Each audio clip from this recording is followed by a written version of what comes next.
Hello, everybody. Welcome to this Global Obesity Coalition event to kick off World Obesity Day 2025. I'm Johanna Ralston, and I'm CEO of the World Obesity Federation. The Global Obesity Coalition is a partnership between and among UNICEF, the World Health Organization, and the World Obesity Federation. We formed about 3 years ago to coordinate action on obesity.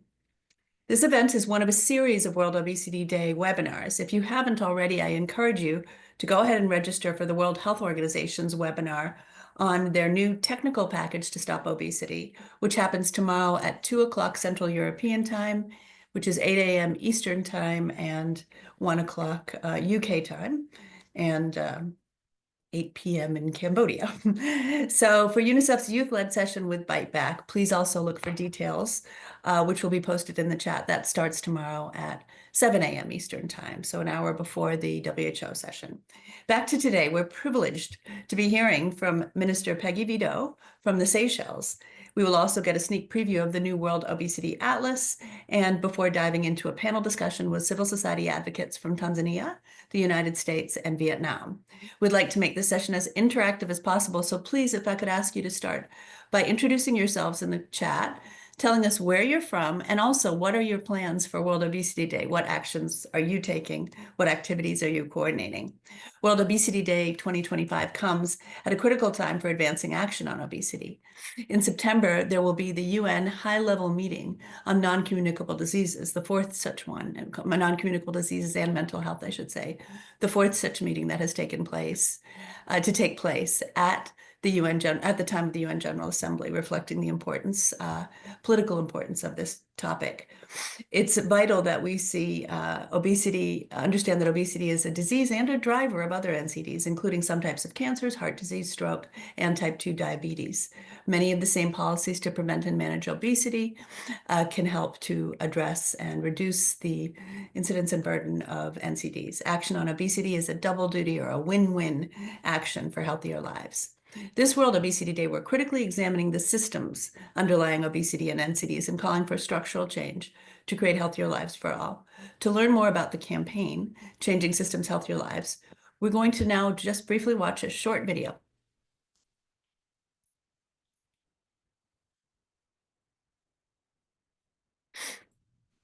By 2035, 1 in 4 people around the world will be living with obesity.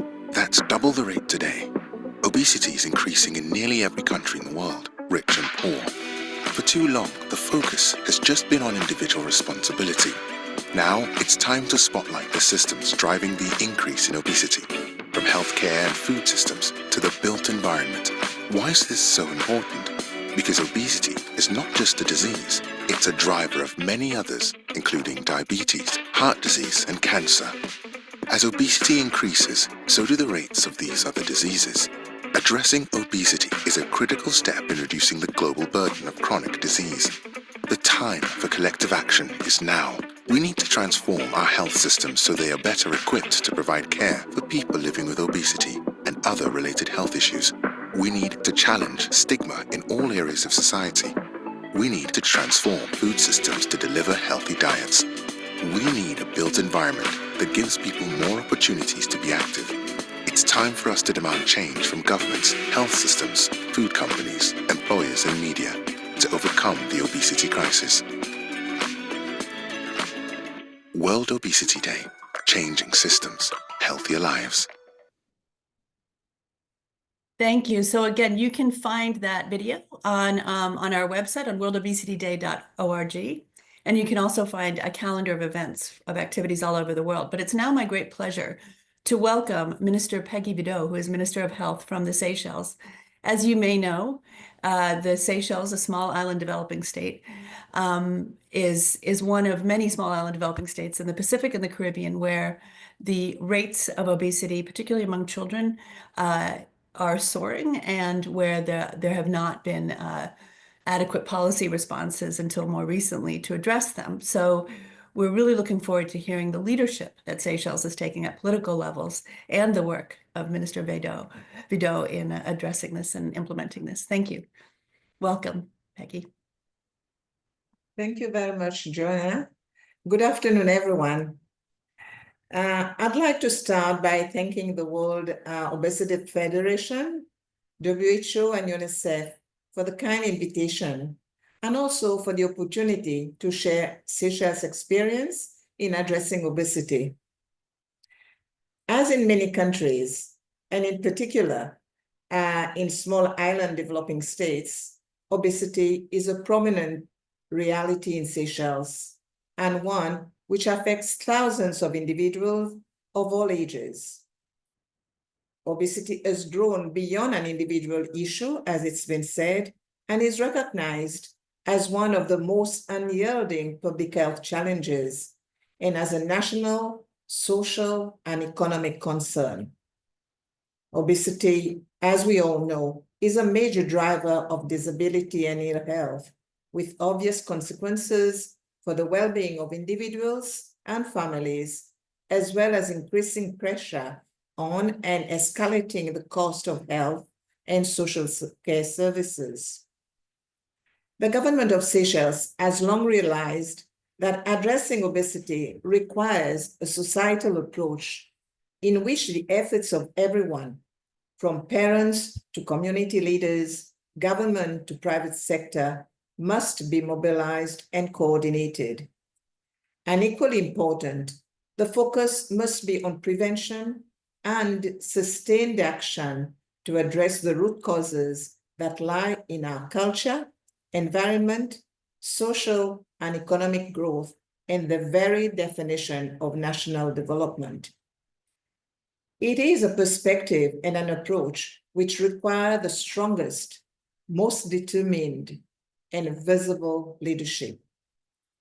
In launching the National Stop Obesity campaign and the Obesity Reduction Plan in October 2023, the President of the Republic of Seychelles, Mr. Wavel Ramkalawan, called on the entire nation to mobilize and to protect the health of children and promote the attainment of the highest level of health at all ages. The campaign and the plan requires the engagement of all sectors and all actors, and recognizes that while there are diverse and at times conflicting interests, there are areas of agreement and shared interest in ensuring a healthier nation. Government has been united in its efforts, and there are numerous projects involving the ministries responsible for health, education, agriculture, community development, sports, and families, and others, promoting and supporting healthy living. The Ministry of Health provides a comprehensive range of services to all citizens and has launched specific projects such as the Eat for Your Health, with simple and targeted nutrition-related messages using established media outlets as well as social media. The Workplace Wellbeing Program engages employers and employees in creating a healthy work environment and promoting access to preventive health services. The Ministry of Education promotes a healthy environment at school, including access of all children to nutritious free meals, opportunities for recreational and physical activity. There are initiatives across all sectors in collaboration with community organizations to promote healthy living, good nutrition, and physical activity, and projects addressing youth health, and healthier aging. A number of fiscal measures have been introduced to reduce the consumption of sweetened beverages and incentives to support healthy choices. There are, of course, many challenges, and these include deeply rooted cultural preferences, as well as more modern, easy access to attractively packaged poor nutrition foods and beverages. Therefore, for us, balancing the allocation of resources to address the needs of individuals at high risks versus sustaining investment in long-term preventing measures is an ever-present concern in our small country. So is the need to navigate competing developmental priorities, and reconciling conflicting interests of different sectors and bridging the gaps between short-term interest and long-term health. Whatever the challenges, and here I must acknowledge that similar issues are relevant in many areas of national development. It is clear, though, to me that obesity as a national and global public health issue can best be addressed as a society-wide issue, one that requires changes to the system rather than simple sectoral or narrow programmatic approaches. Changing systems requires strong leadership, strong political engagement, long-term commitment, and engagement of all. We will, as a country, continue to work with our national and international partners to bring about and to be the change we all want to see. Thank you. Thank you very much, Minister. That was an excellent summary of the work that you're doing. I know we have a full schedule, but we'd love to have just a couple of quick questions. If somebody would like to post a question in the Q&A box, please go ahead. Apologize, I should have mentioned that sooner. We can take one question from the Q&A box, and I'm going to, in the meantime, ask. I think Seychelles has been notable because you had the president really step in and declare this a priority. I believe you declared it a sort of emergency on childhood obesity, in particular, using that language. How does that help, and what might other countries learn from that in terms of how to help drive a coordinated approach on obesity? I guess because it has been launched by the president, it has given it the national priority that is required. And as he also takes a keen interest to know what is happening, he has set up an intersectoral group which meets within his office at frequent intervals, such as quarterly, whereby we also give a report on what is going on regarding the obesity reduction plan. And is engaged, Ministry of Education is very well engaged, as is the Ministry of Youth, in ensuring that activities relating to obesity reduction are constantly being organized and engaging everyone, including parents and civil society. So the campaign has taken on a very, I think I lost you here. Really Shoot.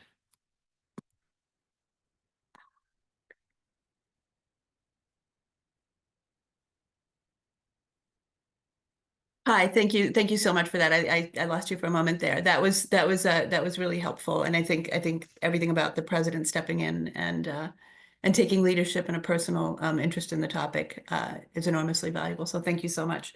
Are there any other questions? I think one of them that came up was how do you work across obesity and diabetes, in particular obesity and the relevant NCDs? What might be? Do you have any particular advice or experience on this? Yes, as obesity is a driver of all the NCDs, we have within all health facilities a strong program that looks at addressing NCDs. And part of this is really taking everyone's weight at each time they visit the health center and working on their BMI and offering the kind of advice and referral that's required, so that we can start by addressing the issue of obesity, which in itself will bring about certain reduction in terms of and management of those different NCDs. So yes, we're lucky that we have all these health facilities that offer free healthcare in all of the islands of Seychelles. Great. Thank you so much, Minister. And we look forward to, I think our hope is that, 1 or 2 years from now, we'll be able to reconvene and hear about the continued success that you've had because you've had that level of political leadership. I'm sure you're playing an important role in that as well. So thank you. We need to move on now, but I want to thank you very much, and please stay on for as long as you're able to. It's been lovely to hear your words. Now we're going to go to presentations and focus on a preview of the 2025 World Obesity Atlas.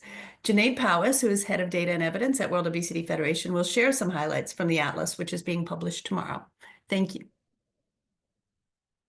Thanks, Johanna. Good morning, good afternoon, and good evening, everyone.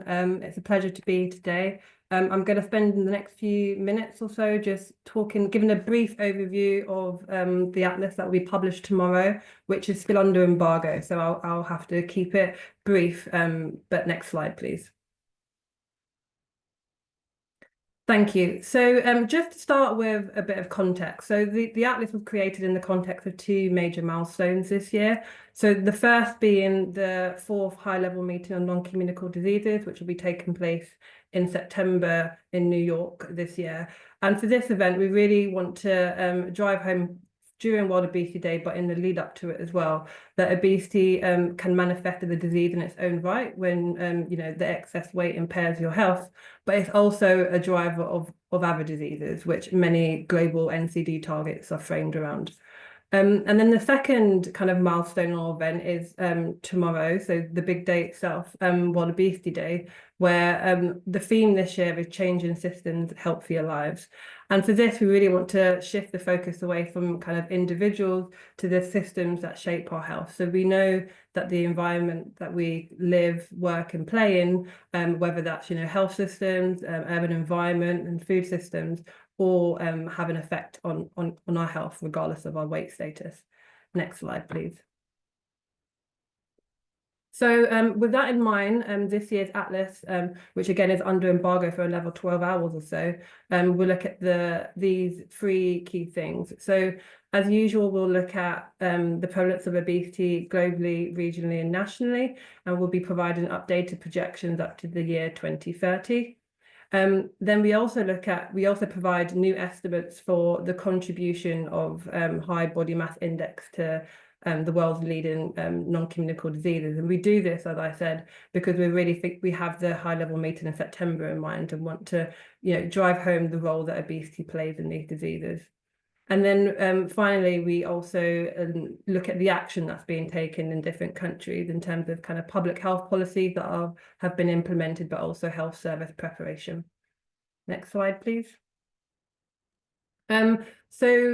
In terms of prevalence and trends of overweight and obesity this year, we focus on adults, and we use the NCD risk data set that was published on World Obesity last year, actually, to make new projections up to the year 2030. And just to highlight a bit about the projections, the data that we uses measured data only, and for the purpose of this atlas, we define adults as 20 plus, so that's just important to keep in mind when comparing to other projections. And then for this year's atlas, we focus on as well as trends for overweight and obesity more generally, we also focus a bit on trends for those with a BMI of 35 plus, and this is for health system purposes in terms of kind of implications for treatment and management. And then we also use the NCD risk data set to look at lifetime risk of overweight and obesity. And this is essentially looking at what proportion of a country's population will experience overweight and obesity in their lifetime. And that's important to kind of think about because we know that the risk of overweight and obesity increases in your first decades of adulthood. And so by the time we all reach middle age, the proportion of adults living with overweight and obesity tends to be higher than the overall national average. And so while I can't speak to the exact numbers today, what I can say is that, what we find is in line with what we found before, unfortunately, which is that overweight and obesity continues to rise and will continue to rise if urgent action isn't taken. Next slide, please. So then we look at the impact of overweight and obesity on leading NCDs, and we do this with 2 main global NCD targets in mind. So the first one is the global target set by World Health Assembly back in 2010, where we had the target of a 25% reduction overall premature mortality from cardiovascular diseases, cancer, diabetes, and chronic respiratory diseases by this year. And a subset of that main target was also a halt in the rise of diabetes and obesity. And I'm sure there will be no surprise to most of you here today that we know that, trends to date show that we're likely to miss those targets this year. And then the second target that we've really kind of framed this atlas around is a sustainable development goal target to reduce premature mortality from the key NCDs by 1/3 by 2030. And so with that in mind, we use the Global Burden of Disease data set that was published last year to look at, so what is the role of overweight and obesity in driving ill health and premature death from these leading NCDs. And we're able to do this because the Global Burden of Disease data set considers obesity and overweight as a risk factor.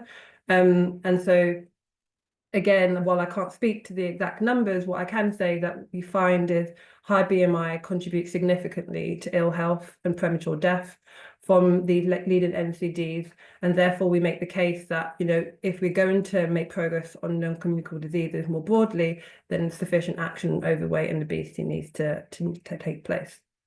Next slide, please. And then finally, we look at how ready our systems are to address obesity. And this is important because, we talk about the prevalence today and the trends and what it looks like in the future, but what our country's actually doing about this. So we use 8 key indicators to look at how ready how equipped our health systems are to treat, manage, and prevent obesity. And then we also use 5 indicators to look at the implementation of particular policies. And what we find is, unfortunately, that, as you would imagine, most countries are not implementing sufficient policies to improve the environments in which we live and to prevent obesity. But what's important about this part of the atlas is that we then end the discussion with a call to action. So we talk about the need for the adoption of a whole of society approach to obesity, and we have the pleasure to talk a bit about the WHO's upcoming technical package that will be launched tomorrow, World Obesity Day. And you'll hear a bit more about today as well. Next slide, please. And just to end, this is an example of a country report card that we always end our atlases with. So while the bulk of the atlas includes data on, shows global trends and trends in different regions and different income levels, we also have the data that we provide available at a country level for people to take forward with their national advocacy. Next slide, please. So I'll end it there. And just to say that the atlas will be launched tomorrow. We hope you all find it extremely useful and interesting reading, and we look forward to seeing how you all utilize the findings. Thank you. Thank you, Junaid. That was excellent. And again, due to embargo, the specifics will be launched tomorrow, or in some cases later tonight for some countries that are on this call. But that was a great sense of getting a picture of what it is that we're seeing with this latest atlas. I think one of the challenges we say at World Obesity Day, at World Obesity Federation, is that or not one of the challenges, one of the striking aspects of the atlas is that we find alarming and urgent data every year. It's just sitting in our observatory, this information, and then we do input new data to it and find quite significant findings that continue to reinforce how much more action is needed. It's now my great pleasure to introduce our next speaker. So again, we'll have 2 more speakers, and then we're going to go to a panel discussion, and we really do ask all of you to please post questions in the Q&A, and I believe we already had a question to Junaid. Maybe you could respond to that in writing on the 5 indicators for policy readiness. So our next speaker is Dr. Francesca Ciuletti. She is Senior Advisor in the Nutrition and Food Safety Department at the World Health Organization headquarters. They've been overseeing the global obesity acceleration plan to stop obesity. She will present on the acceleration plan and their work on a systems response. Thank you, Francesca.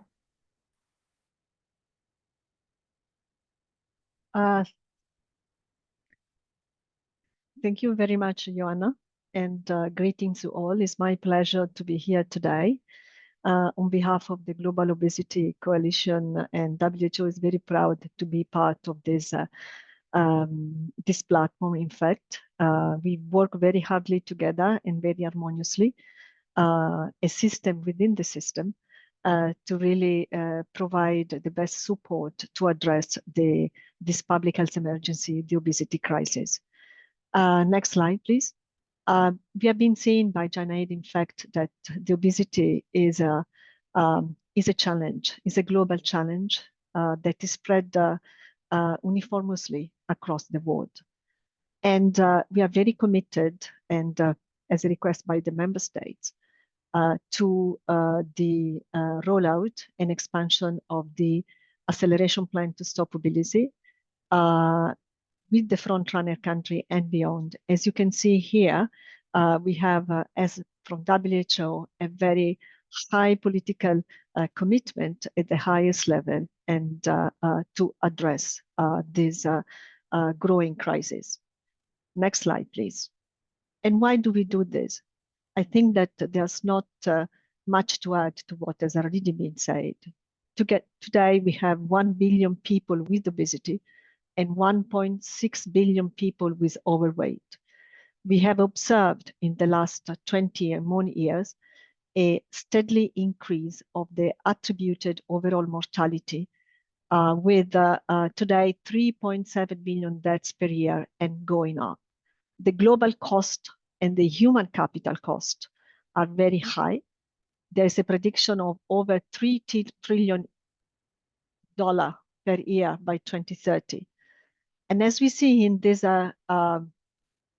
image, the number of people that develop NCD as a consequence of obesity, which is a disease and a risk factor at the same time, is growing and growing. Next slide, please. So in 2022, member states asked WHO to provide system recommendation to address obesity and overweight across the life course. And they went even further by asking WHO to put in place a practical and operational platform to support countries in the rollout of the response to the crisis. In 2022, at the WHO, the recommendation were endorsed, and with that, also the acceleration plan to stop obesity was also endorsed. Since then, we have had a progressively increasing number of countries, and we are very proud to say that Seychelles is indeed part of this cohort. And today we have 34 frontrunner countries representing 1.3 billion people and host to 1/3 of the global population with obesity. As you can see in the graph just at the right, you see that in these frontrunner countries, the obesity prevalence, both in the adult population and in the adolescent population, has risen much faster and much more than in the overall global prevalence. This was just one of the criteria by which frontrunner countries have been either selected or have been volunteering to be part of the plan. There were other criteria as the high political leadership at country level, the right political environment, the right ecosystem, etc., etc. But most importantly, we are now operating very actively in collaboration with UNICEF and the World Obesity Federation and other stakeholders, such as the World Bank, in really putting in place a system that operationalize that response that is much needed. Progressively, the WHO in 76 in 2023 and 2024 have marked somehow progress towards that acceleration platform that we now go a little bit more in detail in the next 3-4 minutes. Next slide, please.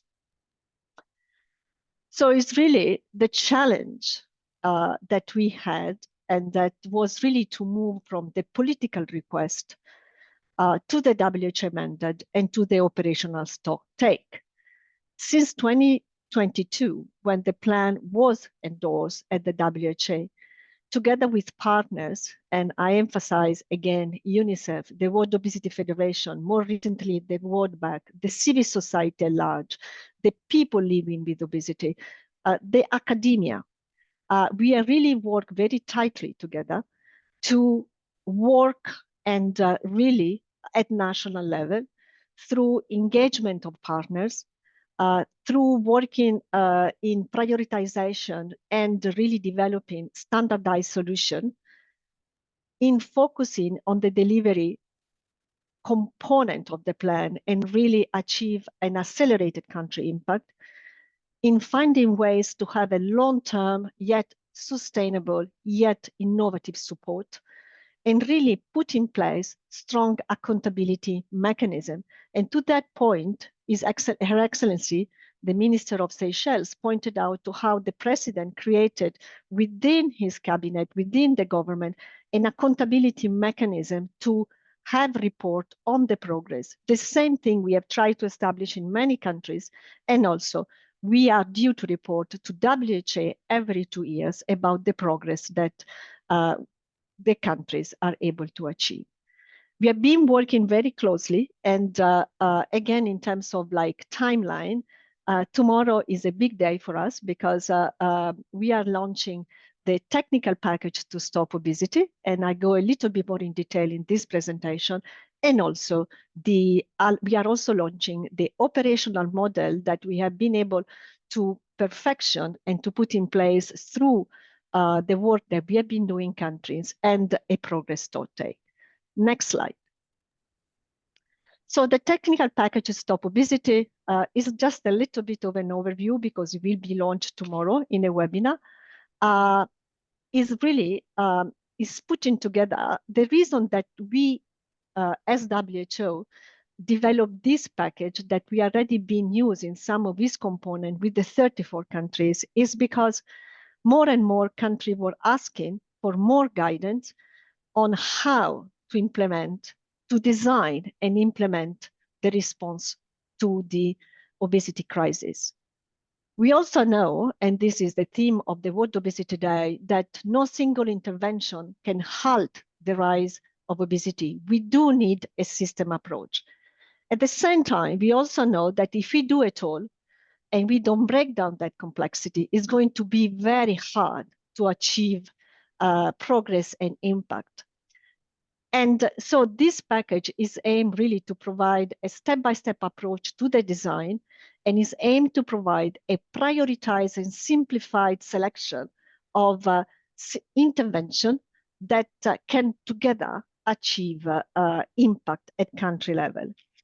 It's built on the guidelines and on the best buy, and it really represents a one-stop shop that provides a step-by-step guidance that has to be adapted to the country context to really go, as we see in this policy cycle, from the assessment to the policy design, to the execution, to sustain the change or bring to scale, to achieve impact and bring that prevalence down.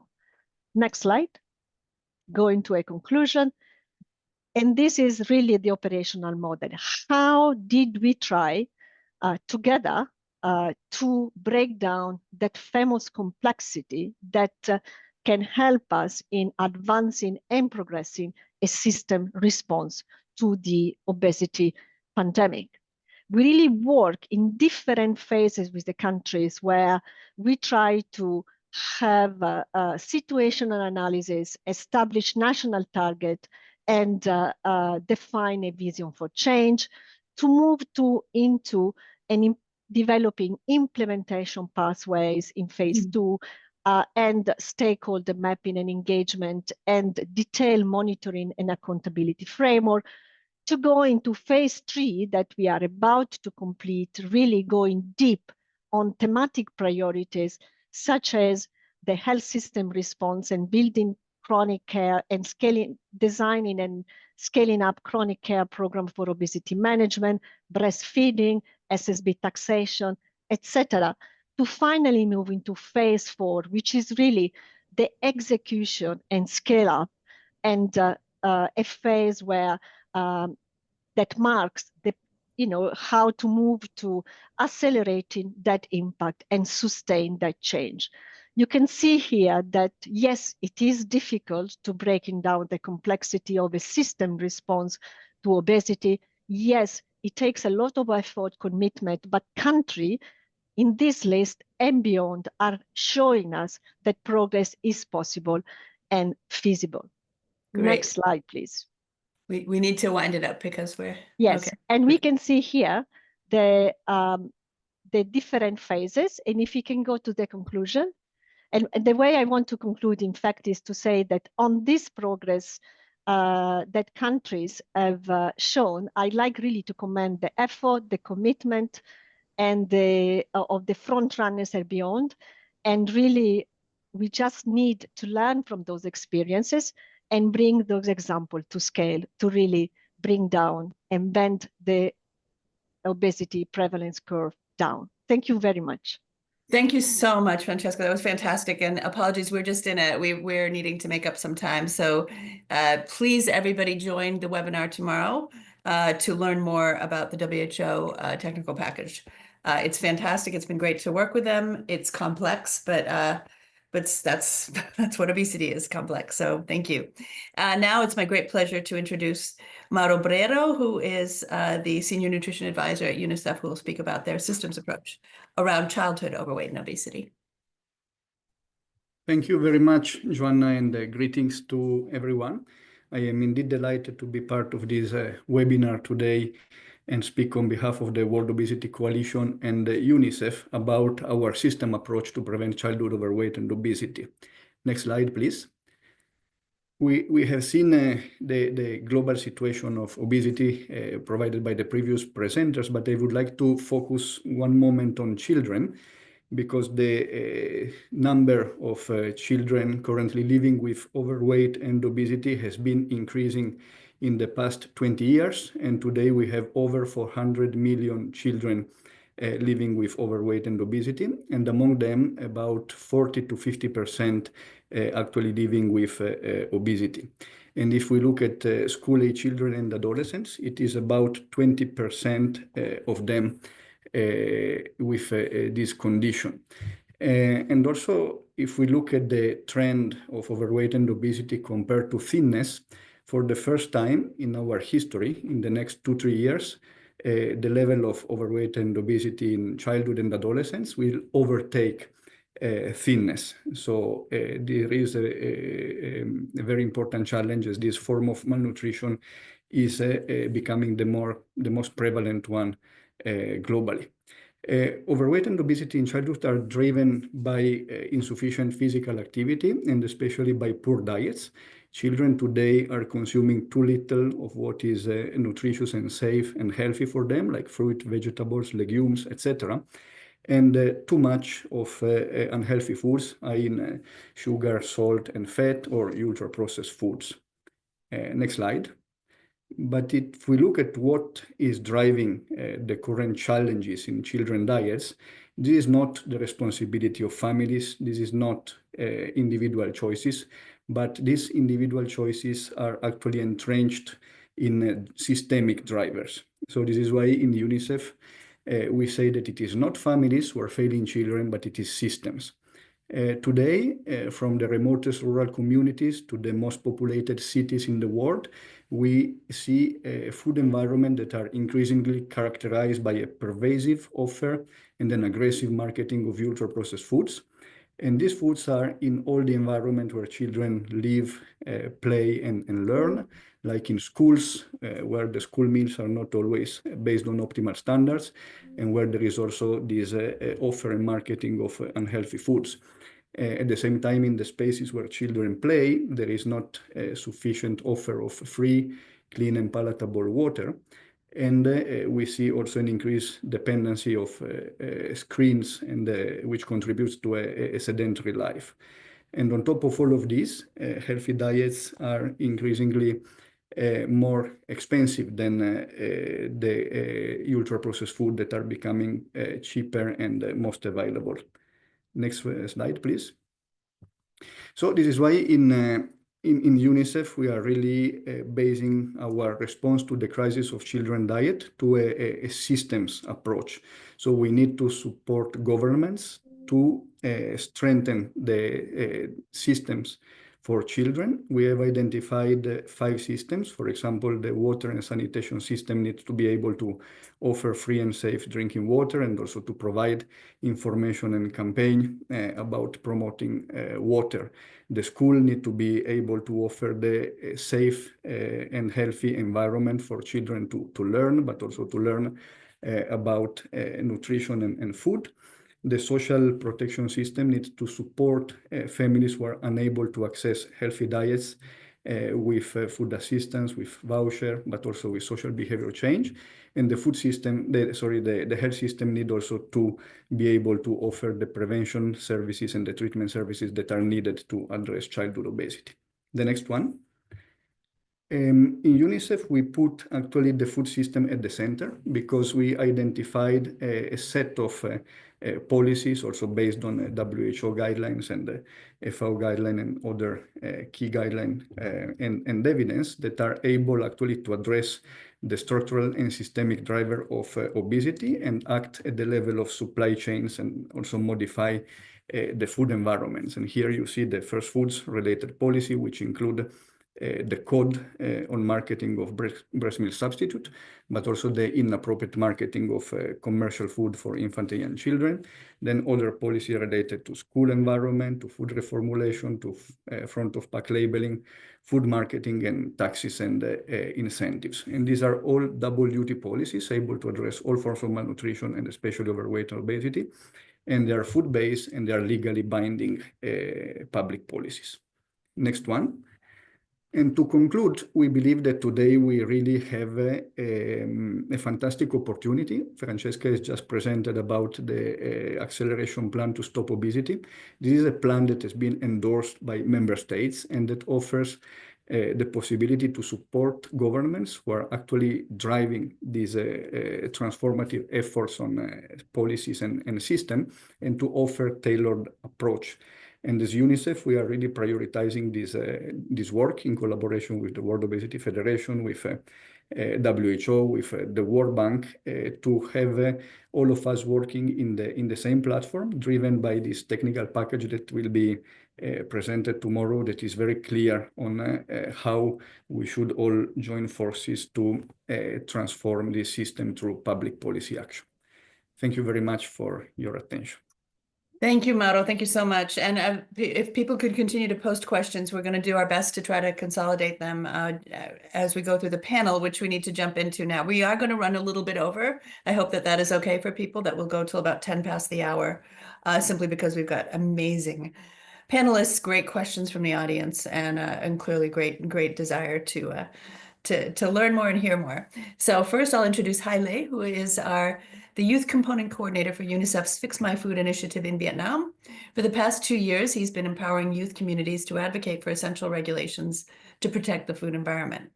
Next, we have George Msengi, who is a medical doctor and public health expert based in Tanzania. George has been working closely with the Ministry of Health to align policies that structure reforms in NCD risk among adolescents and young people in Tanzania. And finally, last but very much not least, Sarah Bramblett is Senior Advocacy Manager for Obesity Action Coalition based in the US, but with members all over the world, people with lived experience of obesity. Sarah uses her combination of lived experience and policy knowledge to lead advocacy efforts for OAC. She previously helped to get the Lymphedema Treatment Act passed in the US, so she's aware of the possibilities of patient advocacy and how they can apply to obesity. So I am going to ask each of you to respond in about 2 minutes to tell us, starting with Hai, what are the current systemic challenges for addressing obesity in your context, and how are you working to overcome them? With a particular lens on equity, if you can address that, because that's a question that's been coming up in the chat, and I thought I'd like to nudge you to have some answers in that sense too. Thanks. Yes, thank you, Johanna. From our perspective, right now, our food environment is lack essential regulation. There are no SSB datation, no clear food labeling, or restriction on junk food sale and marketing, especially around the school. And meanwhile, the public support for such regulation remain limited, and the junk food industry isn't making things any easier. So at our Fix My Food initiative, young people are joining UNICEF and Buyback to push for a healthier food environment. We build upon the power of youth connectivities. First, we raise awareness and rally support to reframe obesity as a systemic issue, and then we demonstrate compelling evidence with powerful story and data on how the changing food environment is affecting our well-being. And finally, we represent youth voice on public and advocacy platform to seek help in protecting children and us. And so to amplify our message, we are collaborating with influencers and engaging in global efforts. Like recently, we have been participating in a regional study across 10 countries and strengthening the case for better food regulation. So in a nutshell, our approach combines the strength of youth, public, and evidence-based policy advocacy to bring about the needed action. That'll be all. Thank you so much, Hai, and we'll hear from you. We'll be coming back to you with another question. But now, George, could you let us know a bit about the systemic challenges in the Tanzanian context and how you're working towards them with inclusion of equity issues? Thanks. You're muted. Thank you very much, Johanna, and all the previous presenters. So talking about the systemic challenges, I think, first of all, is a difference in the aspect of context. So because of time, I will not go into the details, but coming from a country whereby being in a region represented where there is still a lot of stigma when it comes to talking about obesity, there is still lack of sensitization whereby when we do our school-based programs, we still see a lot of children being bullied because they are lean, and we still see even at the level of the office where people are in working class, still those who are more chubbier feel like they are more successful in life. This is a common norm in Tanzania, and actually it's a common norm in many of the African countries whereby when you are lean, you actually look that you're unhealthy. A good example is I've been running and I lost some weight, and the first thing that my family asked me is that, what is actually wrong with you? What is actually happening? So this is something that is very common in Tanzania and Africa at large. So talking about the most important thing right now is what are the approaches that need to be taken from countries and other low and middle income countries that have similar conditions. I think the first issue is sensitization and awareness. There's a big gap in terms of sensitization from the school level towards the normal communities that we live in everyday lives. So I think one of the biggest issues that we really need to put a foothold on is sensitization and awareness, and data sometimes exists in some of these countries, but unlike Tanzania, there's still a big data gap. But even in the data gap, there's still a lack of awareness of the issue being an issue. I think that's the problem at large. Great, thank you very much, and thanks for both of you for keeping time so we can also hear from colleagues. And now, Sarah, could you let us know what do you think are the systemic challenges in the U.S. context in particular, and how do you work to overcome those? I think the largest issue in the U.S. is policies based in outdated thoughts on obesity. So we have policies regarding our healthcare that are based with the idea that obesity is a cosmetic issue and is a lifestyle choice. And the challenge in changing those policies then also comes with the stigma and bias, and again, with the thought that it's an individualized problem and people just need to try harder. I mean, we have policies that a lot of people say, you know, eat less, move more, but people living with obesity don't even have the coverage to see a registered dietitian to get that type of dietary help. We are limited in the types of healthcare providers who can assist us with obesity. So even at that level, it's difficult. And so as we try to change those coverage issues, we also come up against the cost. So especially with the new medications available, cost is an issue and a concern. And that really is an equity issue, because either you have to have good insurance that would cover the cost, or you have to be able to pay self-pay out of pocket, and that's not available to majority of people in the United States.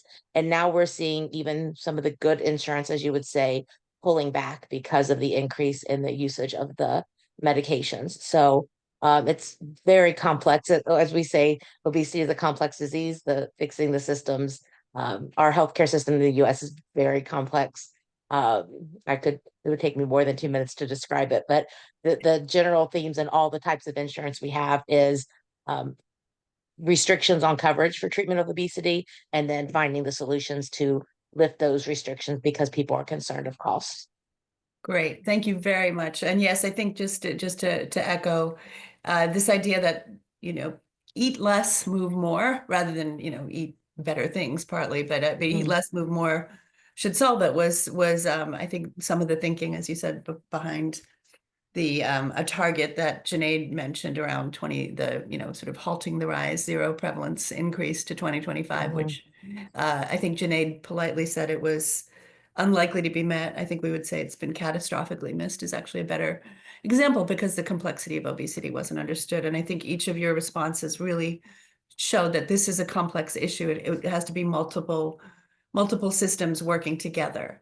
And that's where the kind of political will we heard in the first presentation about Seychelles is really important, because you need to kind of get everybody in line, marching in the same direction, which is certainly not easy. Hi, I want to ask you one more question, which is, tell me a little bit about how having youth participation has helped kind of shift the landscape and drive change in Vietnam. Well, as young people, we know firsthand what it's meant to navigate a world saturated with unhealthy food options. It is in our street, in our school, in our kindergarten, and even on our social media. So we are surrounded by marketing that shape our developing brain with the idea of what is cool to eat instead of what is actually good for us. And in many cases, they are even disguised as healthy choice. So this experience gives us an unparalleled perspective. It gives us the voice to state our concern, to share our story, and to seek help and ask for solution from those who ask for change and know what needs to be changed. But it is not just about having a voice. From my experience, young people have the energy, creativity, and solidarity to connect, mobilize, and share our asks. For example, in Vietnam, we have used viral video challenge to expose how junk food marketing influence food choice. We hit the street interviewing children, young people, and elders for their asks. And we even thinking of using theater, music, and folklore into our advocacy. And likewise, in Mongolia, my peer is opening art exhibition, and in South Africa and Jamaica, the open letter was sent to policy regulator. We also mobilize U-Reporter, a global UNICEF initiative for youth to share their experience and opinion. So as you can see, this is not just a fleeting moment, but a momentum. We are the change. And with this captain, it's about young people. And we are with and by young people. And young people is everywhere. Yes. Wonderful, thank you. I found you inspiring to speak to, and what you're describing sounds both galvanizing and powerful, but also really fun. And we want to come to Vietnam and Mongolia and all the places you described and celebrate with you, and try to work with youth. It's fantastic. George, you gave a really good example of some of the kind of slightly different challenges that you see, from a cultural perspective in the Tanzanian context. But how do you think that how does that reflect in sort of action on obesity being integrated into NCD frameworks? Or how do you see that working in Tanzania, where there is NCD strategies, but not necessarily much policy already on obesity? Thank you. And I think the how usually should actually come after the why. So once you have a good why, that's when the how is actually aligned. And the current problem is we don't have a strong why at hand. I love how the diversity and complexity of obesity is, whereby I get to hear from Sarah, and she's talking about medications, insurance coverages, she's talking about restrictions and policies, whereby these things actually do not actually resonate with us. But we have we have the same problem, but it's just how everything resonates together. So coming back to the why and the how, I think on our side, again, it's when the issue is not yet an issue. It's when people don't realize that they have a problem yet. That's where we all start. So I think the most important part for us right now is coming up with the why, and the why comes with the sensitization. There are a lot of zero-cost interventions, such as integrating educational programs into awareness from the children towards the parents, I think, which are very, very important before we go towards the issue of the policy reforms and the frameworks. So I think there's a lot of zero-cost interventions that can actually be done. But again, the most important part right now is why. So again, a call out to all the organizations that are working on obesity to actually lead coordinated efforts that actually integrate obesity awareness education into low and middle income countries. Thank you very much. Fantastic. Excellent. Thank you, George. And I think you represent you represent multiple sectors yourself. You're a youth advocate, you're a physician, you're a champion. So it's great to see that model there. Sarah, can you tell us a bit about lived experience and how that can help affect systems change? I mean, I think it goes back to the old adage, nothing about us without us. And I think sometimes it's missed. Well, the assumptions have always been it's an individualized issue and we're just not trying hard enough.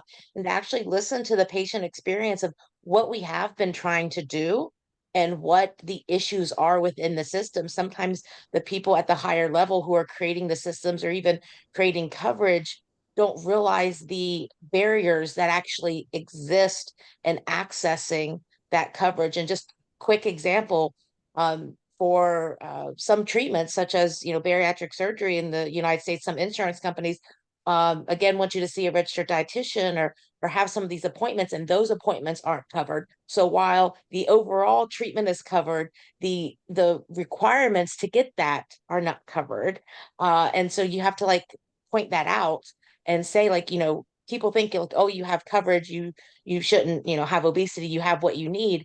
And we're saying we don't have what we need. And unfortunately, as a patient, I have felt that stigma and stereotyping comes back to, you're just not trying hard enough, you're not smart enough to manage your health care.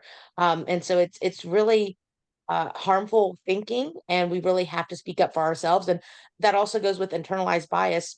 Individuals don't feel like we deserve the care that we do deserve, because society has always told us the problem is within us and that we're not trying hard enough. So there's a lot of things to address, and getting patients to speak up for themselves and to demand the healthcare that we deserve.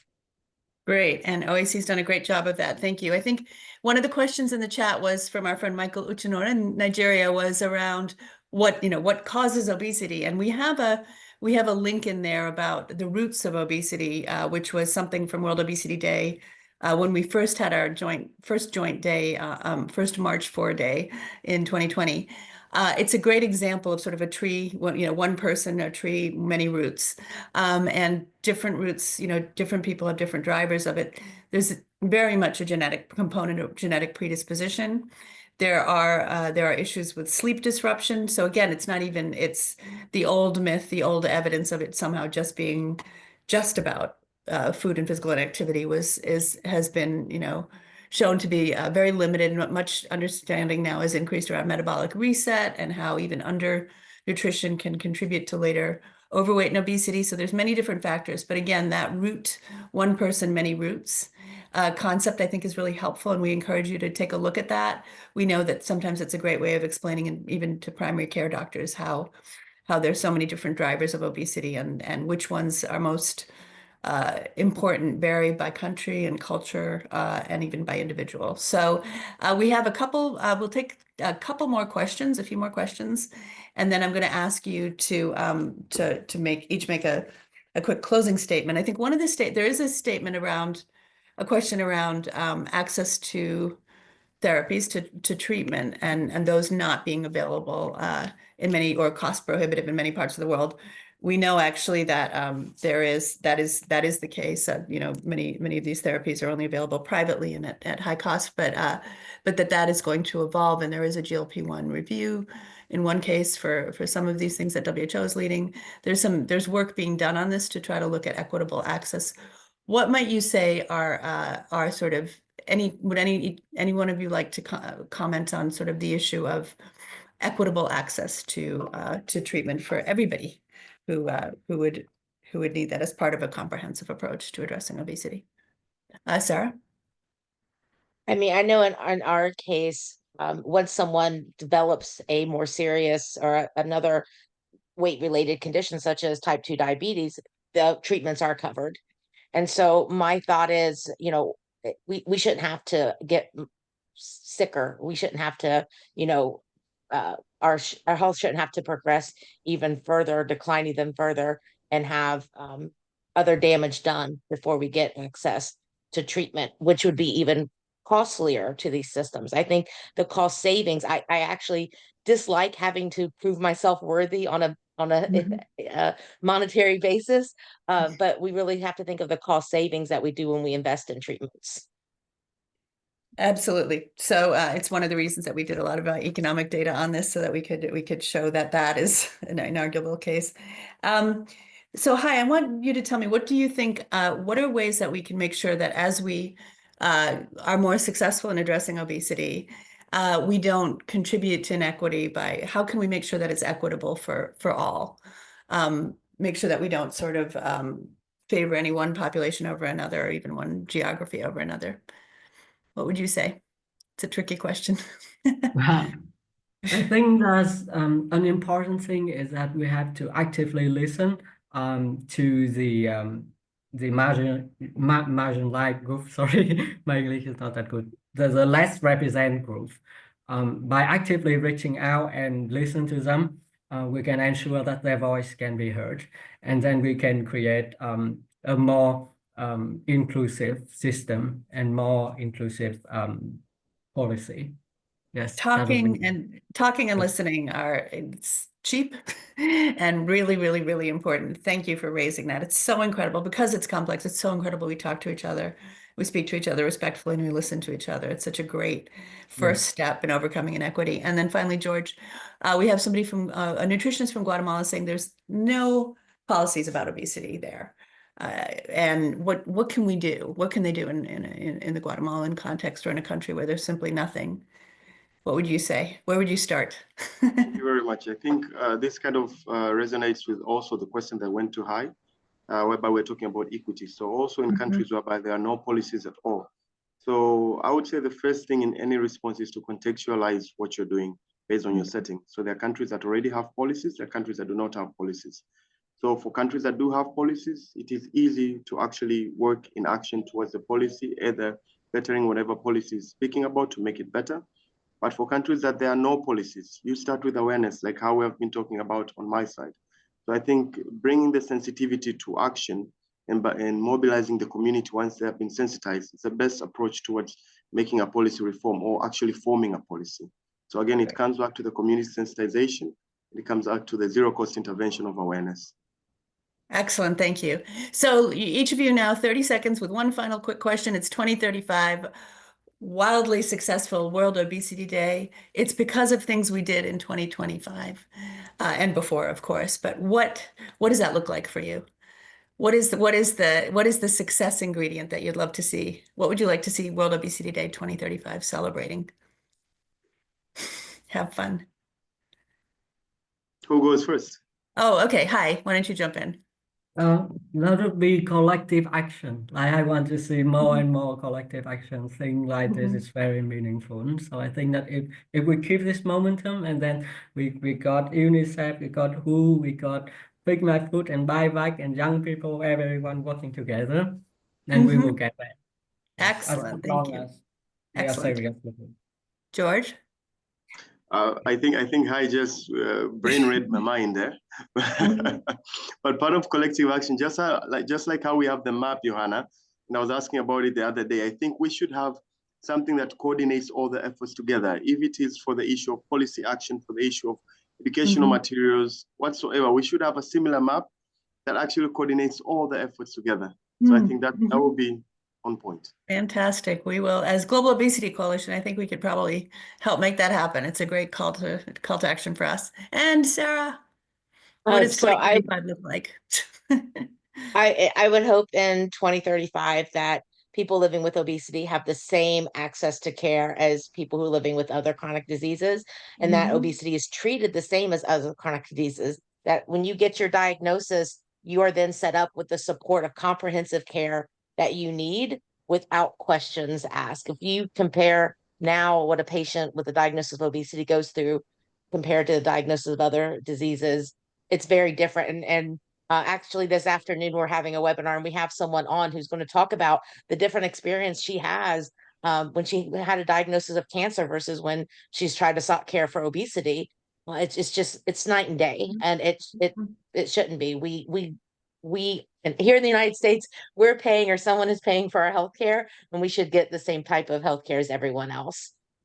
Absolutely, it's rooted in stigma, and it's absolutely unacceptable that people with obesity, that the disease itself is treated so differently, and that stigma plays out a lot globally as well. Yes. So thank you for bringing that. And I think then in honor, so I want to also thank everybody who put your wonderful comments in the chats. We will take these on board, and if we did not respond to your questions in the Q&A box, we will follow up later to respond to them. There were a couple of great questions that I certainly don't know a good answer to in terms of the role of potentially contraceptive pills, for example. So thank you for posting those. We heard you.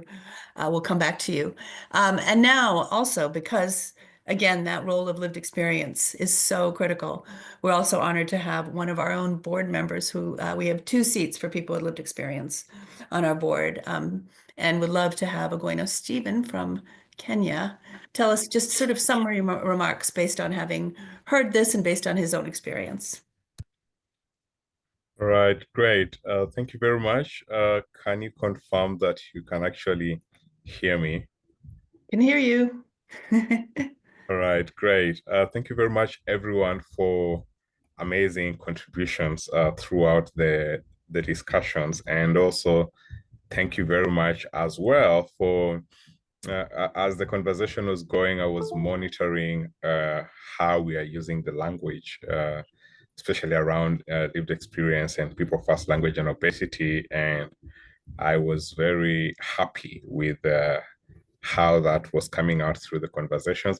As a quick summary, I really wanted to remind us of some of the key points that came out throughout the meeting. One was that remember that people first, when you're talking about obesity, there is all of these huge numbers, all of these big statistics. It's very sad that obesity is still on the rise.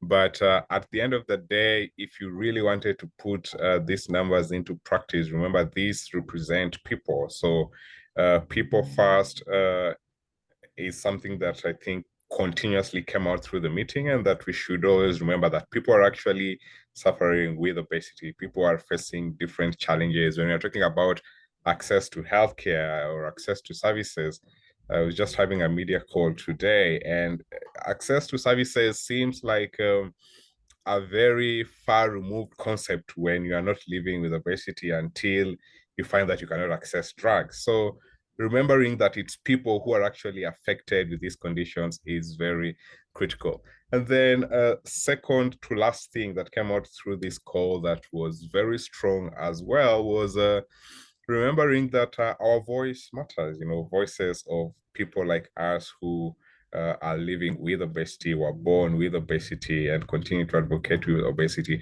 Our stories are very important because they bring the context that is often missing in a lot of these scientific and technical conversations. Our stories really are at the core of these conversations, and that we should be able to share stories as people living with obesity, as friends of people living with obesity, as service providers taking care of people living with obesity, as advocates who have the power and strength to do policies that could influence people living with obesity. Remember that your voices really matter, and I'm continuously impressed that this concept has really stuck, in the World Obesity Federation, having people like me with lived experience on the board and actually getting listened to and getting heard when these conversations happen.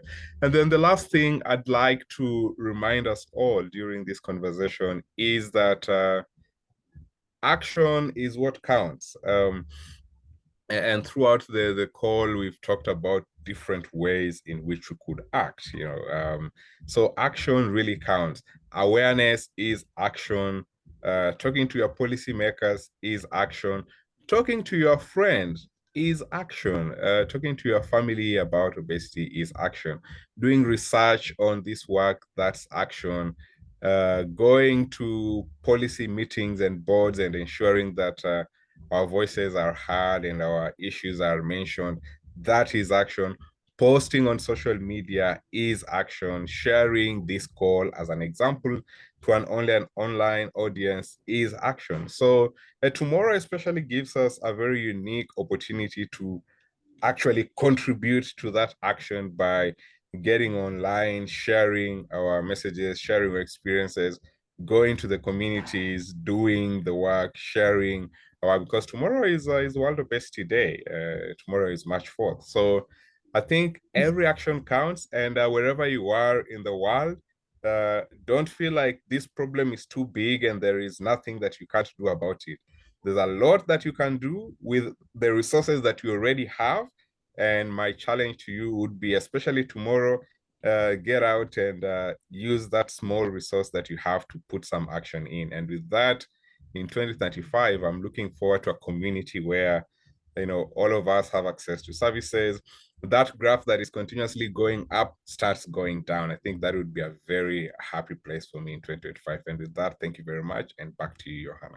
Thanks. Okay. And thank you so much for that great wrap up. And again, I do apologize that we ran over. Thank you, everybody. I want to give a round of applause to the panelists and to all the speakers and to Stephen for being fantastic colleagues and mentors. George, Francesca, Mauro, Junaid, Sarah, hi.